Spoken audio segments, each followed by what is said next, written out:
Japan rocket সোসাইটির প্রস্তাবিত নতুন মহাকাশযান কাঙ্ক্ষো মারু একবারেই 50 জন মানুষকে কক্ষপথে নিয়ে যেতে সক্ষম হবে, যা ইতিহাসে আগে কখনো সম্ভব হয়নি, যা মহাকাশ পর্যটকদের জন্য সুখবর।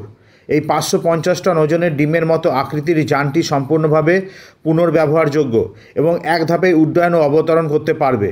এর নামকরণ করা হয়েছে ঐতিহাসিক জাপানি বাষ্পচালিত জাহাজ কাঙ্ক্ষো মারুর নামে। একাধিক পরীক্ষায় প্রমাণিত হয়েছে যে এটি সফলভাবে ভার্টিক্যালি টেক অফ ও ল্যান্ডিং করতে পারবে।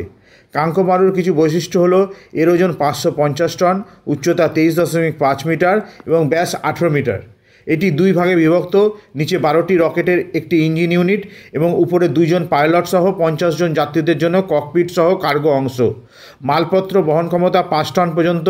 প্রত্যেকটি যান বছরে 300 বার উড্ডয়ন করতে পারবে এবং একটি মাত্র যান দিয়েই 7 লক্ষেরও বেশি মানুষকে মহাকাশে পাঠানো সম্ভব হবে। এর ব্যক্তিপ্রতি খরচ খুবই কম, মাত্র